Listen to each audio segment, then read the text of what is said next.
जय जीशु। प्रभु जीशु कृष्णटारे मोर अति प्रिय भाई और भौणी मैंने समस्त केमती अच्छा भलरे रहतु। जौहन समाचार अध्याय 1 पद संज्ञा 1। आद्यरे वाक्य थिले, वाक्य ईश्वर सहित थिले एवं सही वाक्य ईश्वर थिले। आसतु मोर भाई और भौणी माने से वाक्य आम वर्तमान शुणा। जय जीशु।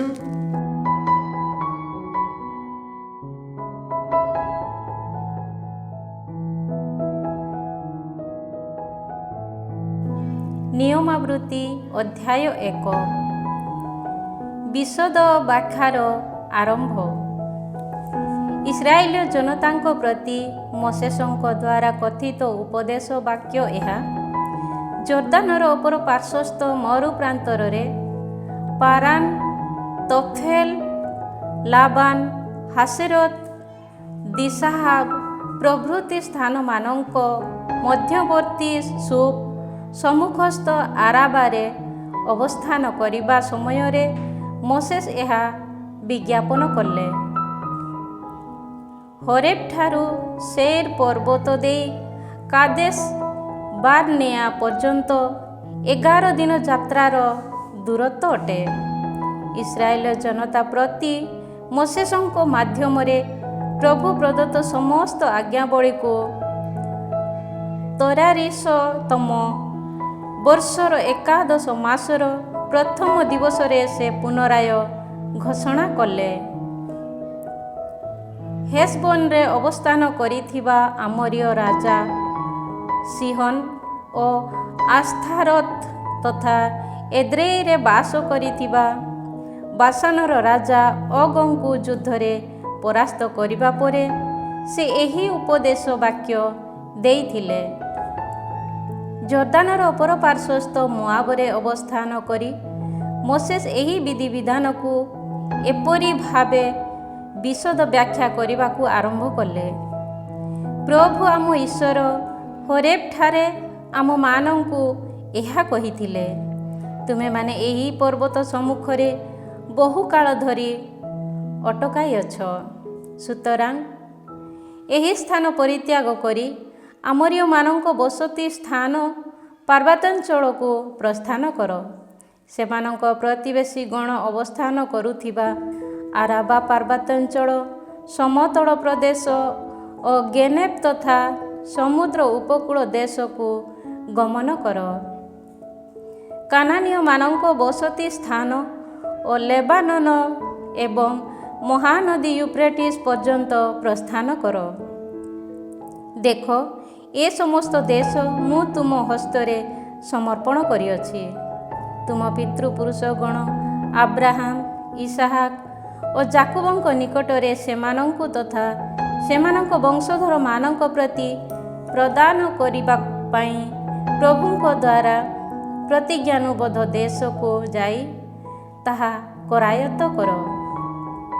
न्यायाधीश मानंक नियुक्ति। से समय रे मु तुम मानंकु कहिली, मु एकाकी होई तुम भार बहन करी न पारे। प्रभु तुम ईश्वर तुमर बहु संख्यक वृद्धि करियछन्ति। तुम्हें माने वर्तमान आकाश मंडलस्थ नक्षत्र पुंज सदृश संख्याधिक अट। प्रभु तुम पितृपुरुष मानक ईश्वर तुम मानक अद्यावधि सहस्र संख्या भावरे वर्धित करंतु व ताहांक प्रतिश्रुति मुताबक तुम मानक आशीष प्रदान करंतु। तुम भार तथा तुम मध्यरे थिबा कलह को मु बा किपरि बहन करि पारिबी। सुतरां तुम्हें माने निज निज गोष्ठी मध्यरु ज्ञानी, विवेकी तथा अभिज्ञ व्यक्ति मानंकु मनोनीत कर एवं मु सेमानंकु तुम अधिपति रूपे नियुक्ति प्रदान करिबी। से समय रे तुम्हें माने मते प्रत्युत्तर देलो जे तुम निर्देशित कार्यकलाप सठिक अटे। सुतरां विवेकी तथा विज्ञ कुलपति मानंकु मु मनोनीत करी ଗୋଷ୍ଠୀ କର୍ତ୍ତୃପକ୍ଷ ସ୍ୱରୂପେ ନିଯୁକ୍ତି ଦେଲି। ସେମାନଙ୍କୁ 1000, 100, 50 ତଥା 10 ଜଣଙ୍କ ଅଧିକାରୀ ରୂପେ ବିବିଧ ଗୋଷ୍ଠୀ ମଧ୍ୟରେ ନିୟୋଜିତ କଲି। ସେ ସମୟରେ ମୁଁ ତୁମର ନ୍ୟାୟାଧୀଶମାନଙ୍କୁ ଏହି ନିର୍ଦ୍ଦେଶ ଦେଲି, ତୁମ ଭ୍ରାତାମାନଙ୍କ ମଧ୍ୟରେ ସମ୍ଭାବ୍ୟ ସମସ୍ତ ତର୍କ ବିତର୍କ ସମ୍ବନ୍ଧରେ ବିଚାର କର ଓ ପରସ୍ପର ମଧ୍ୟରେ କିମ୍ବା ବିଦେଶୀମାନଙ୍କ ସହ ସଂଗଠିତ ଭ୍ରାତାମାନଙ୍କ ବାଦାନୁବାଦ ସମ୍ପର୍କରେ ନ୍ୟାୟସଙ୍ଗତ ଭାବେ ବିଚାର କର। ନ୍ୟାୟାଳୟରେ ଉପବିଷ୍ଟ ହୋଇ ତୁମେମାନେ ପକ୍ଷପାତୀ ହୁଅ ନାହିଁ, ବରଂ ସାନ ତଥା ବଡ଼ ଉଭୟଙ୍କ ଯୁକ୍ତିଗୁଡ଼ିକୁ ନିରପେକ୍ଷତାର ସହ ବିଚାର ବିଧାନ କର। ନ୍ୟାୟ ବିଚାର ଈଶ୍ୱରଙ୍କର, ତେଣୁ ତୁମେମାନେ କୌଣସି ମନୁଷ୍ୟ ପ୍ରତି ଭୀତତ୍ରସ୍ତ ହୁଅ ନାହିଁ। ମୀମାଂସା କରିବା ପାଇଁ ତୁମର ପକ୍ଷରେ ଯାହା କଷ୍ଟକର ତାହା ସବୁ ମୋ ପାଖକୁ ଘେନି ଆସ। ସେ ସମ୍ବନ୍ଧୀୟ ନିଷ୍ପତ୍ତି ସ୍ୱୟଂ ମୁଁ ନେବି। ଯେଉଁ ସମସ୍ତ କର୍ତ୍ତବ୍ୟ ତୁମେମାନେ ପାଳନ କରିବା ଆବଶ୍ୟକ, ସେ ସମସ୍ତକୁ ମୁଁ ସେହି ଦିନ ତୁମମାନଙ୍କୁ ବିଦିତ କଲି। ଦେଶର ଗୁପ୍ତ ସନ୍ଧାନ ସକାଶେ ଗୁପ୍ତଚରମାନଙ୍କୁ ପ୍ରେରଣ। ପ୍ରଭୁ ଆମ ଈଶ୍ୱରଙ୍କ ଆଦେଶ ମୁତାବକ ହରେବ ଠାରୁ ପ୍ରସ୍ଥାନ କରି ଆମୋରୀୟମାନଙ୍କ ପାର୍ବତ୍ୟାଞ୍ଚଳ ଅଭିମୁଖେ ବିଶାଳ ତଥା ଭୟାବହ ମରୁପ୍ରାନ୍ତର ମଧ୍ୟ ଦେଇ ଆମେ ଯାତ୍ରା କରି କାଦେଶ ବାର୍ଣ୍ଣେୟାଠାରେ ଆସି ପହଞ୍ଚିଲୁ। ସେ ସମୟରେ ମୁଁ ତୁମମାନଙ୍କୁ କହିଲି, ପ୍ରଭୁ ଆମ ଈଶ୍ୱର ଆମକୁ ପ୍ରଦାନ କରିଥିବା ଆମୋରୀୟମାନଙ୍କ ପାର୍ବତ୍ୟାଞ୍ଚଳ ପର୍ଯ୍ୟନ୍ତ ତୁମେମାନେ ଆସି ପହଞ୍ଚିଲ। ପ୍ରଭୁ ତୁମ ଈଶ୍ୱର ଏହି ଦେଶକୁ ତୁମ ହସ୍ତରେ ସମର୍ପଣ କରିଅଛନ୍ତି। ପ୍ରଭୁ ତୁମ ପିତୃପୁରୁଷମାନଙ୍କ ଈଶ୍ୱର ଆଦେଶାନୁଯାୟୀ ତା ମଧ୍ୟକୁ ଯାଇ ତାହାକୁ ହସ୍ତଗତ କର। ଭୟବିହ୍ୱଳ କିମ୍ବା ଭୀତଶଙ୍କିତ ହୁଅ ନାହିଁ। ସେ ସମୟରେ ତୁମେମାନେ ନିକଟବର୍ତ୍ତୀ ହୋଇ କହିଲ, ଦେଶଟିର ଗୁପ୍ତ ସନ୍ଧାନାର୍ଥେ ଆମେ କେତେକ ଲୋକଙ୍କୁ ପଠାଇବା। ଆମକୁ କେଉଁ ପଥରେ ଯିବାକୁ ହେବ ଓ କେଉଁ ନଗରୀମାନଙ୍କର ପ୍ରବେଶ କରିବା ଉଚିତ ହେବ, ସେ ସମ୍ବନ୍ଧରେ ସେମାନେ ସମ୍ବାଦ ସଂଗ୍ରହ କରି ଆସନ୍ତୁ। ତୁମର ଏହି ପରାମର୍ଶକୁ ସଠିକ୍ ମନେ କରି ପ୍ରତ୍ୟେକ ଗୋଷ୍ଠୀରୁ ଜଣେ ବ୍ୟକ୍ତି ଲେଖାଏଁ 12 ଜଣ ଲୋକଙ୍କୁ ମୁଁ ମନୋନୀତ କଲି। ତହୁଁ ସେମାନେ ପାର୍ବତ୍ୟାଞ୍ଚଳକୁ ଯାତ୍ରା କଲେ ଓ ଏସ୍କୋଲ ଉପତ୍ୟକାରେ ପହଞ୍ଚି ସେମାନେ ଦେଶଟିର ଗୁପ୍ତ ସନ୍ଧାନ କଲେ। ସେମାନେ ସେହି ଦେଶୋତ୍ପନ୍ନ କେତେକ ଫଳମୂଳ ନେଇ ଆମ ପାଖକୁ ଆସିଲେ ଏବଂ ପ୍ରଭୁ ଯେଉଁ ଦେଶକୁ ଆମ ହସ୍ତରେ ସମର୍ପଣ କରିବା ପାଇଁ ଉଦ୍ୟତ, ତାହା ଏକ ଉତ୍କୃଷ୍ଟ ଭୂମି ଅଟେ, ଏହି ବୃତ୍ତାନ୍ତ ଆମକୁ ଜଣାଇଲେ। କିନ୍ତୁ ତୁମେମାନେ ସେ ସ୍ଥାନକୁ ଯିବା ସକାଶେ ଅସମ୍ମତ ହୋଇ ପ୍ରଭୁ ତୁମ ଈଶ୍ୱରଙ୍କ ଆଜ୍ଞା ଅବମାନନା କଲ। ତୁମ ତମ୍ବୁଗୁଡ଼ିକ ମଧ୍ୟରେ ଗୁଣୁଗୁଣୁ ହୋଇ ତୁମେମାନେ ଏହିପରି କହିଥିଲ, ପ୍ରଭୁ ଆମକୁ ଘୃଣା କରନ୍ତି, ସୁତରାଂ ଆମୋରୀୟମାନଙ୍କ ହସ୍ତରେ ସମର୍ପଣ କରି ଆମକୁ ବିନାଶ କରିବା ଉଦ୍ଦେଶ୍ୟରେ ଇଜିପ୍ଟରୁ ସେ ଆମକୁ ବହିର୍ଭୂତ କରାଇ ଆଣିଅଛନ୍ତି। ଆମେ କେଉଁଠାକୁ ଗମନ କରୁଅଛୁ? ସେହି ଜାତି ଆମ ତୁଳନାରେ ବଡ଼ ତଥା ଉଚ୍ଚତର, ସେମାନଙ୍କ ନଗରୀ ସମୂହ ବିଶାଳ ଓ ଗମନସ୍ପର୍ଶୀ ଦୁର୍ଗ ଦ୍ୱାରା ସଂରକ୍ଷିତ। ଅନାକର ସନ୍ତାନମାନଙ୍କୁ ସୁଦ୍ଧା ଆମେ ସେଠାରେ ଦେଖିବାକୁ ପାଇଲୁ।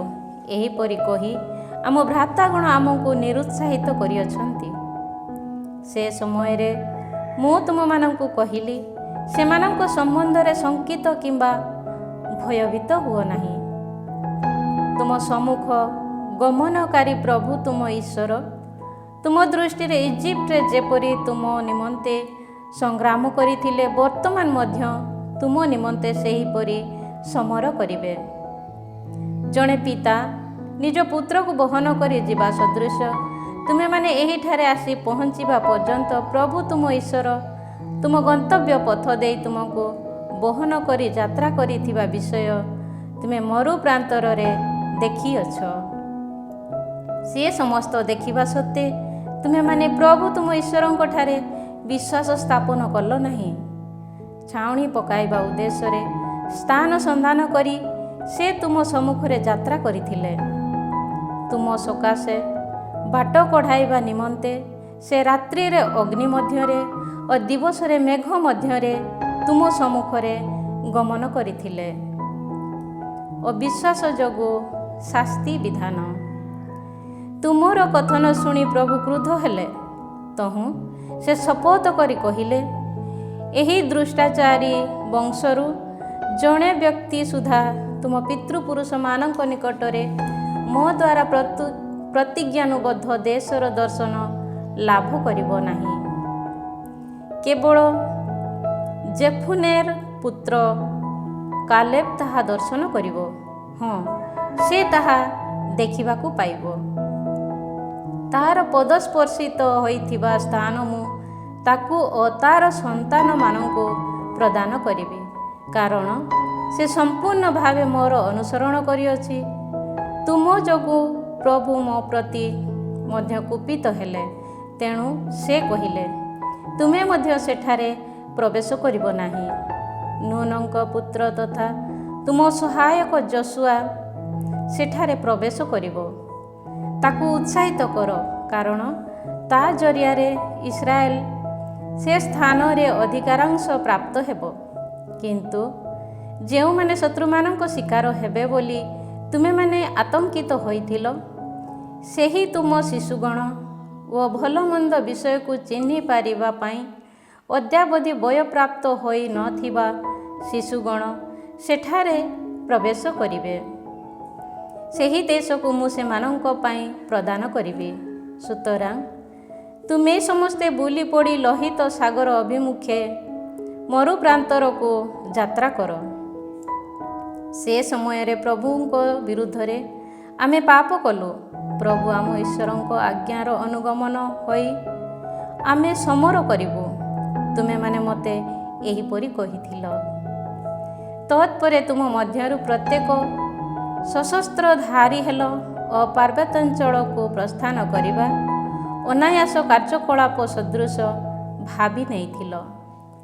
କିନ୍ତୁ ପ୍ରଭୁ ମୋତେ ଏହି ନିର୍ଦ୍ଦେଶ ଦେଲେ, ମୁଁ ତୁମର ସହବର୍ତ୍ତୀ ନ ଥିବା ଯୋଗୁଁ ଶତ୍ରୁବୃନ୍ଦ ତୁମମାନଙ୍କୁ ଅବଶ୍ୟ ପରାଜିତ କରିବେ। ସୁତରାଂ ସେହିଠାକୁ ନ ଯିବା ଓ ସଂଗ୍ରାମରତ ନ ହେବା ପାଇଁ ସେମାନଙ୍କୁ କୁହ।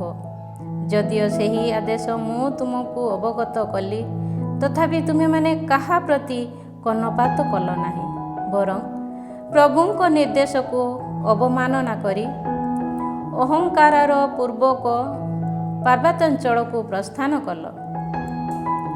କିନ୍ତୁ ସେହି ପର୍ବତ ମଧ୍ୟବାସୀ ଆମୋରୀୟମାନେ ତୁମ ବିରୁଦ୍ଧରେ ବାହାରି ଆସି ମଧୁମକ୍ଷିକା ସଦୃଶ ସେଇର ହର୍ମା ପର୍ଯ୍ୟନ୍ତ ତୁମ ପଶ୍ଚାତ ଧାବନ କରି ତୁମମାନଙ୍କୁ ସମ୍ପୂର୍ଣ୍ଣ ଭାବେ ପରାସ୍ତ କଲେ। ତୁମେମାନେ ଫେରି ଆସି ପ୍ରଭୁଙ୍କ ସନ୍ନିଧାନରେ କ୍ରନ୍ଦନ କଲ, କିନ୍ତୁ ପ୍ରଭୁ ତୁମ ସ୍ୱର ଶୁଣିଲେ ନାହିଁ କିମ୍ବା ତୁମ ପ୍ରତି କର୍ଣ୍ଣ ଦେଲେ ନାହିଁ। ଏଥିଯୋଗୁଁ ତୁମମାନଙ୍କୁ କାଦେଶରେ ବହୁ କାଳ ଧରି ଅବସ୍ଥାନ କରିବାକୁ ପଡ଼ିଲା। ଅଧ୍ୟାୟ 2। କାଦେଶ ଠାରୁ ଆର୍ନୋନ ପର୍ଯ୍ୟନ୍ତ ଯାତ୍ରା ବିବରଣୀ। ପ୍ରଭୁ ମୋତେ ଯେଉଁପରି କହିଥିଲେ ତଦନୁଯାୟୀ ଆମେ ପ୍ରତ୍ୟାବର୍ତ୍ତନ କରି ଲୋହିତ ସାଗରାଭିମୁଖୀ ପଥ ଦେଇ ମରୁ ପ୍ରାନ୍ତରକୁ ଯାତ୍ରା କଲୁ। ବହୁଦିନ ଧରି ଆମେ ସେଇର ପର୍ବତର ଚତୁର୍ଦିଗ ଦେଇ ପଦବ୍ରଜ କଲୁ।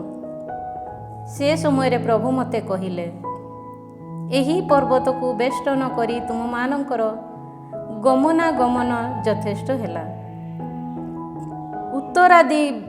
ଉତ୍ତରାଦିଗାଭିମୁଖେ ଯାତ୍ରା କର। ପୁଣି ଜନତାକୁ କୁହ, ସେର୍ବାସୀ ଏସାଉଙ୍କ ସନ୍ତାନଗଣ ତୁମ ଭ୍ରାତୃଜନଙ୍କ ଦେଶ ମଧ୍ୟ ଦେଇ ତୁମେମାନେ ଯାତ୍ରା କରିବାକୁ ଆରମ୍ଭ କରିଅଛ। ତୁମ ସକାଶୁ ସେମାନେ ଭୟଚକିତ ହେବେ। ତଥାପି ସାବଧାନ ହୁଅ, ସେମାନଙ୍କ ସହ କୌଣସି କଳହ ସୃଷ୍ଟି କରିବ ନାହିଁ। ସେଇର ପର୍ବତକୁ ଏସାଉଙ୍କ ଅଧିକାରାଂଶ ରୂପେ ପ୍ରଦାନ କରିଥିବା ଯୋଗୁଁ ସେମାନଙ୍କ ଦେଶର ପଦପରିମିତ ସ୍ଥାନ ସୁଦ୍ଧା ମୁଁ ତୁମକୁ ଦାନ କରିବି ନାହିଁ। ତୁମର ଭକ୍ଷଣାବଶ୍ୟକ ଖାଦ୍ୟ ପଦାର୍ଥ ତୁମେ ସେମାନଙ୍କଠାରୁ ଅର୍ଥ ବିନିମୟରେ କ୍ରୟ କରିବ ଓ ସେହିଭଳି ପାନ କରିବା ପାଇଁ ଜଳ ମଧ୍ୟ ଅର୍ଥ ବିନିମୟରେ କ୍ରୟ କରିବ। କାରଣ ପ୍ରଭୁ ତୁମ ଈଶ୍ୱର ତୁମ ସମସ୍ତ ପରିଶ୍ରମ ଅନୁସାରେ ତୁମମାନଙ୍କୁ ଆଶୀଷ ପ୍ରଦାନ କରିଛନ୍ତି। ଏହି ବିଶାଳ ମରୁପ୍ରାନ୍ତର ଦେଇ ତୁମର ଯାତ୍ରା ସେ ଦେଖିଅଛନ୍ତି। ସେ ଏହି 40 ବର୍ଷ ବ୍ୟାପୀ ତୁମମାନଙ୍କର ସହବର୍ତ୍ତୀ ଥିଲେ ଓ ତୁମେ କୌଣସି ବିଷୟରେ ଅଭାବଗ୍ରସ୍ତ ହୋଇନଥିଲ। ସୁତରାଂ ସେଇରବାସୀ ଏସାଉଙ୍କ ସନ୍ତାନଗଣ ଆମ ଭ୍ରାତାମାନଙ୍କ ଦେଶକୁ ଅତିକ୍ରମ କରି ଏଲାତ୍ ତଥା ଏସିୟନ ଗେବେରଠାରୁ ଆରାବା ପଥ ଦେଇ ଯାତ୍ରା କରି ଆମେ ପରିଶେଷରେ ମୋଆବର ମରୁପ୍ରାନ୍ତରାଭିମୁଖେ ଗମନ କଲୁ। ସେ ସମୟରେ ପ୍ରଭୁ ମୋତେ କହିଲେ, ମୋଆବକୁ ଆକ୍ରମଣ କରିବା କିମ୍ବା ତା ବିରୁଦ୍ଧରେ ଯୁଦ୍ଧ କରିବା ପାଇଁ ଉଦ୍ୟତ ହୁଅ ନାହିଁ। ସେମାନଙ୍କ ଦେଶରୁ ସ୍ୱଳ୍ପାଂଶ ସୁଦ୍ଧା ମୁଁ ତୁମମାନଙ୍କ ଅଧିକାରାଂଶ ରୂପେ ପ୍ରଦାନ କରିବି ନାହିଁ। କାରଣ ଆର୍ ଦେଶକୁ ମୁଁ ଲଟଙ୍କ ସନ୍ତାନମାନଙ୍କୁ ଅଧିକାରାଂଶ ରୂପେ ଦାନ କରିଅଛି। ଅତୀତରେ ଏମିମ୍ ଲୋକେ ଏହିଠାରେ ଅବସ୍ଥାନ କରିଥିଲେ। ସେମାନେ ଅନାକୀୟମାନଙ୍କ ସଦୃଶ ବିରାଟ ତଥା ଉଚ୍ଚକାୟ ଅସଂଖ୍ୟା ବହୁଳ ଏକ ଜନତା ଥିଲେ। ଆନାକୀୟମାନଙ୍କ ସଦୃଶ ସେମାନେ ମଧ୍ୟ ଫେରାଇମ୍ ନାମରେ ଅଭିହିତ ଥିଲେ, କିନ୍ତୁ ମୋଆବୀୟମାନେ ସେମାନଙ୍କୁ ଏମିମ୍ ନାମରେ ନାମିତ କରନ୍ତି। ଅତୀତରେ ହରିୟମାନେ ମଧ୍ୟ ସେଇରେ ବାସ କରୁଥିଲେ, କିନ୍ତୁ ଇସ୍ରାଏଲ ଜନତା ପ୍ରତି ପ୍ରଭୁ ପ୍ରଦତ୍ତ ରାଜ୍ୟ ବିପକ୍ଷରେ ଇସ୍ରାଏଲ ଯେପରି କରିଥିଲେ, ସେହିପରି ଏସାଉଙ୍କ ସନ୍ତାନମାନେ ହରିୟମାନଙ୍କୁ ବିନାଶ କରି ସେହି ଦେଶରୁ ବିତାଡ଼ିତ କଲେ ଓ ସେମାନଙ୍କ ସ୍ଥାନରେ ସେଠାରେ ଅବସ୍ଥାନ କଲେ। ବର୍ତ୍ତମାନ ଉଠି ସେରେଦ ଜଳସ୍ରୋତ ପାରି ହୁଅ। ତଦନୁଯାୟୀ ଆମେ ସେରେଦ ଜଳସ୍ରୋତ ପାରି ହେଲୁ। କାଦେଶ ବାର୍ନେଆ ଠାରୁ ସେରେଦ ଜଳସ୍ରୋତର ପାରି ହେବା ପର୍ଯ୍ୟନ୍ତ ଆମମାନଙ୍କୁ 38 ବର୍ଷ ଲାଗିଲା। ଇତିମଧ୍ୟରେ ପ୍ରଭୁ ସେମାନଙ୍କ ନିକଟରେ କରିଥିବା ଶପଥାନୁକ୍ରମେ ଯୁଦ୍ଧ ନିପୁଣ ଲୋକମାନଙ୍କର ଗୋଟିଏ ବଂଶ ମୃତ୍ୟୁ ମୁଖରେ ପଡ଼ିଲେ। କାରଣ ସେମାନେ ଯେପରି ସମ୍ପୂର୍ଣ୍ଣ ଭାବେ ବିନଷ୍ଟ ହୁଅନ୍ତି, ସେଥିପାଇଁ ପ୍ରଭୁଙ୍କ ବାହୁ ଛାଉଣି ମଧ୍ୟରେ ସେମାନଙ୍କର ବିପକ୍ଷ ଥିଲା। ଜନତା ମଧ୍ୟରୁ ଯୁଦ୍ଧ ପ୍ରବଣ ସମସ୍ତ ବ୍ୟକ୍ତି ମୃତ୍ୟୁବରଣ କଲା ପରେ ପ୍ରଭୁ ମୋତେ କହିଲେ, ଆଜି ତୁମମାନଙ୍କୁ ମୋଆବର ସୀମା ଅଞ୍ଚଳସ୍ଥ ଆର୍କୁ ଅତିକ୍ରମ କରିବାକୁ ପଡ଼ିବ। ଆମମାନଙ୍କ ସନ୍ତାନମାନଙ୍କ ସୀମାରେଖା ସମୀପରେ ପହଞ୍ଚିବା ସମୟରେ ତୁମେ ସେମାନଙ୍କୁ ଆକ୍ରମଣ କରିବ ନାହିଁ କିମ୍ବା ସେମାନଙ୍କ ବିରୁଦ୍ଧରେ କଳହ ସୃଷ୍ଟି କରିବ ନାହିଁ। କାରଣ ଆମମାନଙ୍କ ସନ୍ତାନମାନଙ୍କ ଦେଶରୁ ମୁଁ ତୁମମାନଙ୍କୁ କୌଣସି ଅଧିକାରାଂଶ ଦାନ କରିବି ନାହିଁ। ମୁଁ ସେହି ଦେଶ ଲଟଙ୍କ ସନ୍ତାନମାନଙ୍କୁ ଅଧିକାରାଂଶ ରୂପେ ପ୍ରଦାନ କରିଅଛି। ସେହି ଦେଶ ମଧ୍ୟ ଫେରାଇମ୍ ଦେଶ ନାମରେ ପରିଚିତ ଥିଲା। ଅତୀତରେ ଫେରାଇମୀୟ ଲୋକେ ସେଠାରେ ବାସ କରୁଥିଲେ, କିନ୍ତୁ ଆମୋନୀୟମାନେ ସେମାନଙ୍କୁ ସାମସୁମିମ୍ ନାମରେ ଅଭିହିତ କରନ୍ତି। ଅନାକୀୟମାନଙ୍କ ସଦୃଶ ସେମାନେ ବିରାଟ ତଥା ଉଚ୍ଚକାୟ ଓ ସଂଖ୍ୟାବହୁଳ ଜନତା ଥିଲେ,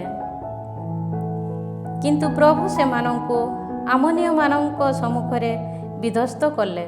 ତହୁଁ ଆମୋନୀୟମାନେ ସେହି ରାଜ୍ୟକୁ ଅଧିକାର କରି ସେଠାରେ ଅବସ୍ଥାନ କଲେ। ସେଇରବାସୀ ଏସାଉଙ୍କ ସନ୍ତାନମାନଙ୍କ ସକାଶେ ପ୍ରଭୁ ଯେପରି ହରିୟ ଲୋକଙ୍କୁ ବିଧ୍ୱସ୍ତ କରିଥିଲେ ଓ ଏସାଉଙ୍କ ସନ୍ତାନମାନେ ସେମାନଙ୍କୁ ବିତାଡ଼ିତ କରି ଅଦ୍ୟାବଧି ସେଠାରେ ଅବସ୍ଥାନ କରନ୍ତି, ସେହିପରି ଆମୋନୀୟମାନଙ୍କ ରାଜ୍ୟରେ ମଧ୍ୟ ସଂଗଠିତ ହେଲା। ଆବିମ ବଂଶଜ ଲୋକେ ସୁଦ୍ଧା ଗାସା ପର୍ଯ୍ୟନ୍ତ ବିସ୍ତୃତ ଦେଶର ଗ୍ରାମାଞ୍ଚଳରେ ଅବସ୍ଥାନ କରିଥିଲେ, କିନ୍ତୁ କାପ୍ଥରଠାରୁ ଆଗତ କାପ୍ଥରୀୟମାନେ ସେମାନଙ୍କୁ ବିନାଶ କରି ସେମାନଙ୍କ ସ୍ଥାନରେ ସେଠାରେ ଅବସ୍ଥାନ କଲେ। ଉଠ, ଯାତ୍ରାରମ୍ଭ କରି ଆର୍ନୋନ ଜଳସ୍ରୋତ ପାରି ହୁଅ।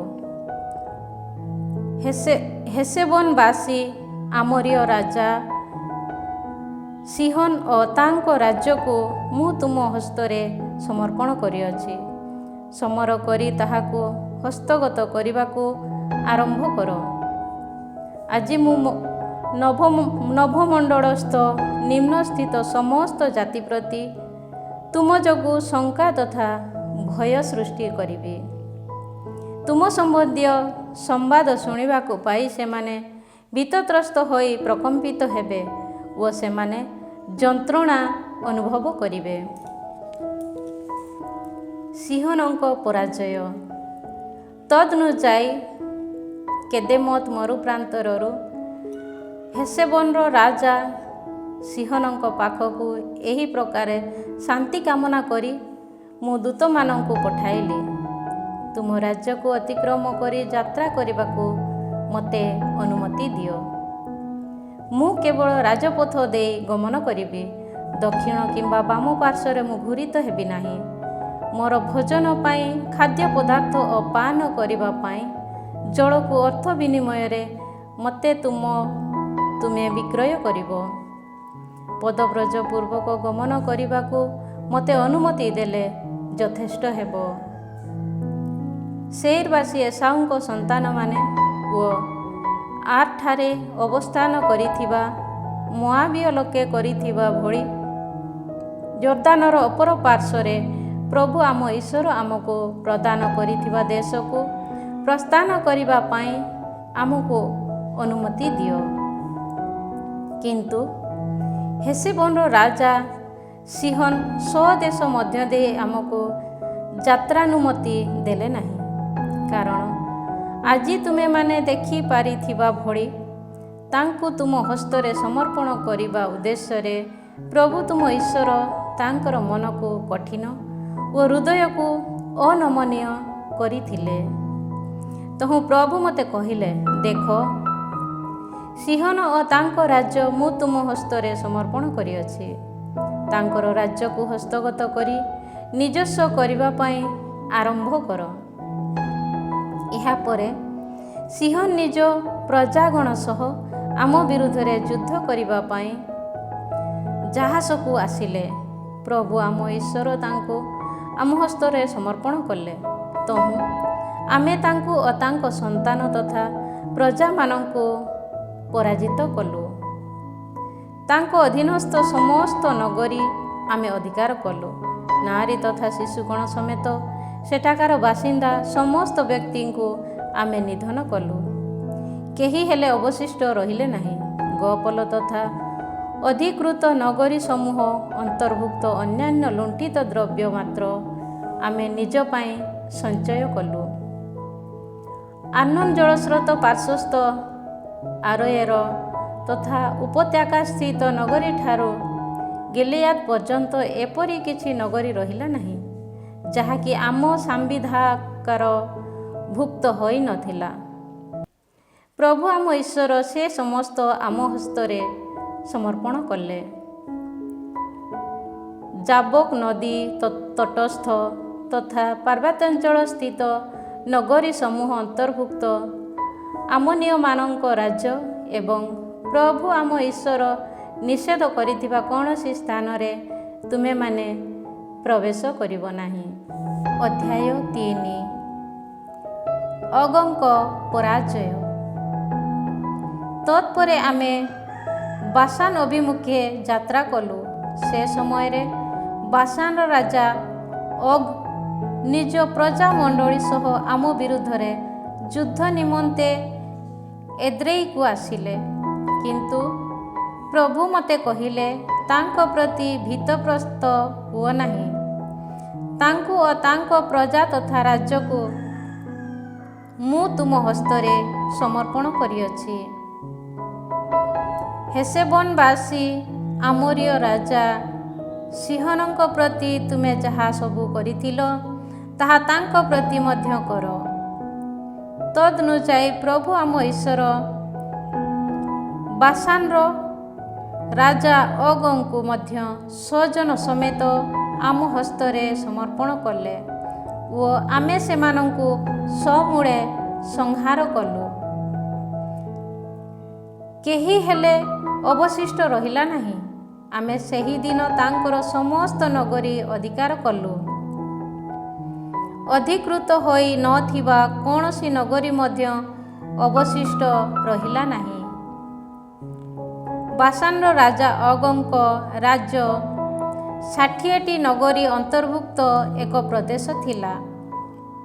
ସେ ସମସ୍ତ ଉଚ୍ଚ ପ୍ରାଚୀର ବେଷ୍ଟିତ, କପାଟ ତଥା ଅର୍ଗଳ ଜରିଆରେ ସୁରକ୍ଷିତ ଥିଲା।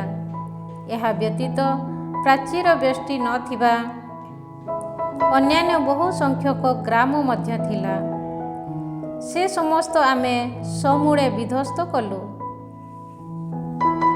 ହେଶେନର ରାଜା ସିହୋନଙ୍କ ପ୍ରତି କରିଥିବାନୁଯାୟୀ ପୁରୁଷ, ନାରୀ ତଥା ଶିଶୁଗଣ ସମେତ ସମସ୍ତ ନଗରୀ ଆମେ ବିନାଶ କଲୁ।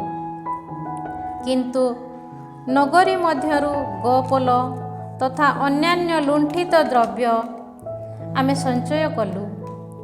ଏପରି ଭାବେ ଜର୍ଦାନର ଅପର ପାର୍ଶ୍ୱସ୍ଥ ଆର୍ନୋନ ନଦୀଠାରୁ ହେର୍ମୋନ ପର୍ବତ ପର୍ଯ୍ୟନ୍ତ ବିସ୍ତୃତ ସମସ୍ତ ଭୂସ୍ଥଳ ଆମେ ସେହି ଦୁଇ ଆମୋରୀୟ ରାଜାଙ୍କ ହସ୍ତରୁ ଅଧିକାର କଲୁ। ସିଦୋନୀୟ ଲୋକେ ହେର୍ମୋନକୁ ସିରିୟନ ଓ ଆମୋରୀୟ ଲୋକେ ତାହାକୁ ସେନୀର ନାମରେ ଅଭିହିତ କରନ୍ତି।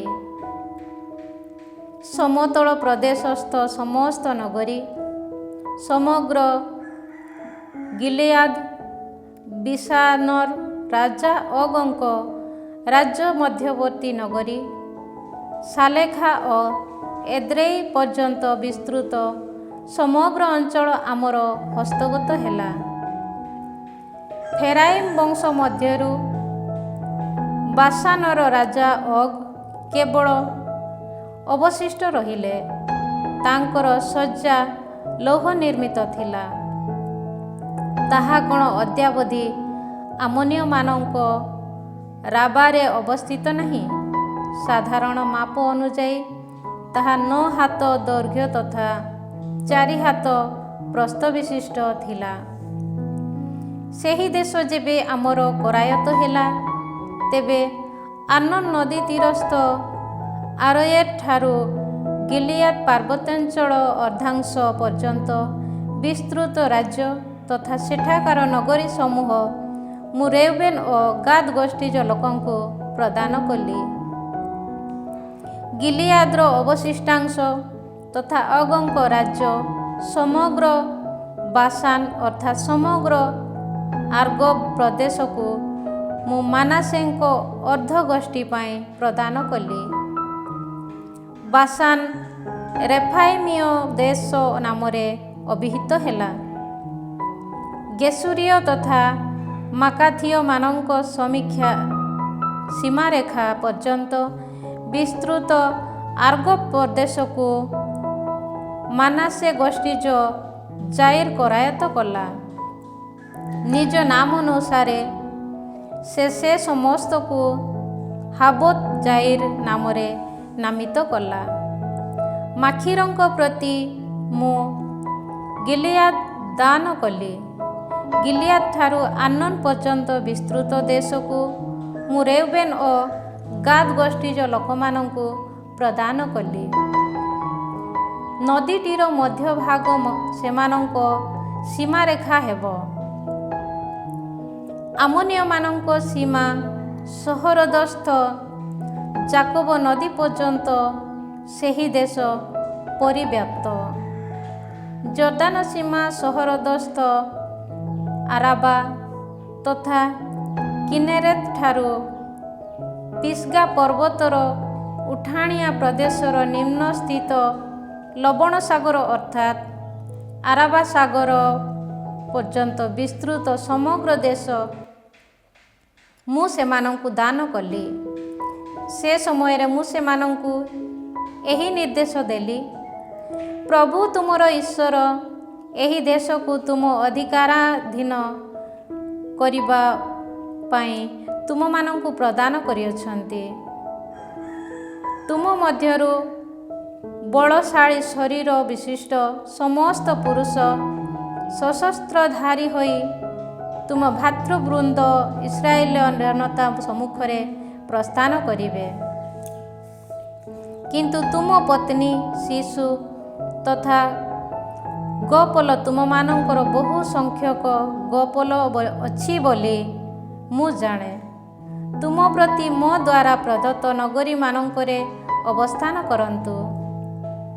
ପ୍ରଭୁ ତୁମମାନଙ୍କୁ ବିଶ୍ରାନ୍ତି ଦେଇଥିବାନୁକ୍ରମେ ତୁମ ଭ୍ରାତାମାନଙ୍କୁ ମଧ୍ୟ ବିଶ୍ରାମ ଦେବା ଓ ପ୍ରଭୁ ତୁମ ଈଶ୍ୱର ଜର୍ଦାନର ଅପର ପାର୍ଶ୍ୱରେ ସେମାନଙ୍କ ପାଇଁ ପ୍ରଦାନ କରିବାକୁ ଥିବା ଦେଶକୁ ସେମାନେ ହସ୍ତଗତ କରିବା ପର୍ଯ୍ୟନ୍ତ ତୁମେମାନେ ସେମାନଙ୍କ ସମ୍ମୁଖରେ ଯାତ୍ରା କରିବ।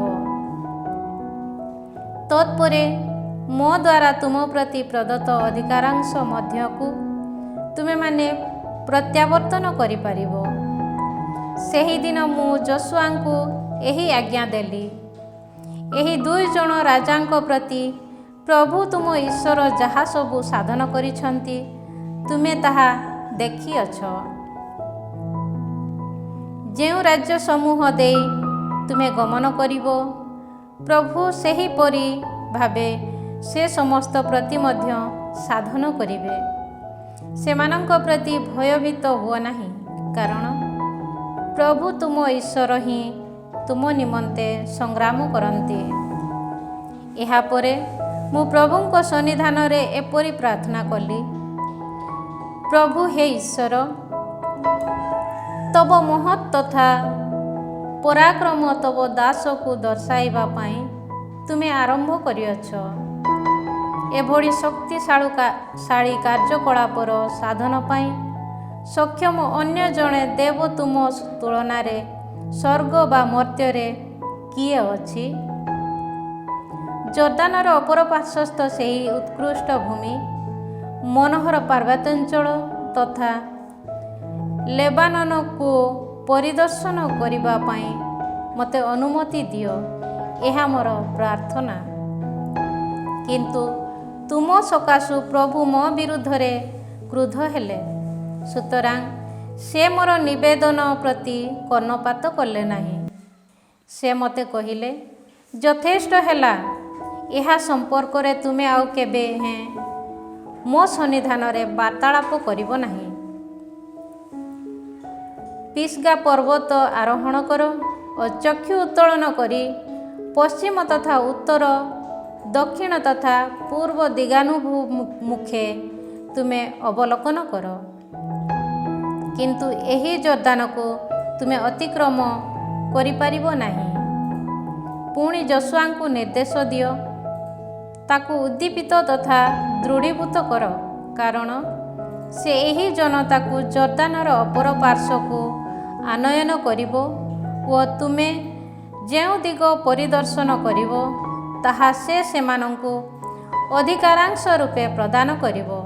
ତତ୍ପରେ ବେତ୍‌ପେୟର ସମ୍ମୁଖସ୍ଥ ଉପତ୍ୟକାରେ ଆମେ ଅବସ୍ଥାନ କଲୁ। ପ୍ରେଜ୍ ଦ ଲର୍ଡ, ପ୍ରେଜ୍ ଦ ଲର୍ଡ। ମାର୍କୋଙ୍କ ସୁସମାଚାର ଅଧ୍ୟାୟ 4 ପଦ ସଂଖ୍ୟା 4। ଯୀଶୁ ଉତ୍ତର ଦେଲେ, ଲେଖା ଅଛି, ମନୁଷ୍ୟ କେବଳ ରୋଟିରେ ବଞ୍ଚେ ନାହିଁ, ବରଂ ଈଶ୍ୱରଙ୍କ ମୁଖ ନିଃସୃତ ପ୍ରତ୍ୟେକ ବାଣୀରେ ବଞ୍ଚେ। ପ୍ରାର୍ଥନା କରିବା, ପ୍ରଭୁ ଆମ୍ଭମାନଙ୍କୁ ବାକ୍ୟ ଦିଅ। ଧନ୍ୟବାଦ ଯୀଶୁ, ତୁମର ପବିତ୍ର ବାକ୍ୟ ପାଇଁ, ଜୀବନ୍ତ ବାକ୍ୟ ପାଇଁ ଆଜି ଆମେ ତୁମକୁ ଧନ୍ୟବାଦ ଦେଉଛୁ। ପ୍ରଭୁ ସର୍ବଶକ୍ତିମାନ ପରମେଶ୍ୱର, ପିତା ଓ ପୁତ୍ର ଏବଂ ପବିତ୍ର ଆତ୍ମା ଆପଣମାନଙ୍କୁ ଆଶୀର୍ବାଦ ସମସ୍ତଙ୍କୁ ଜୟ ଯୀଶୁ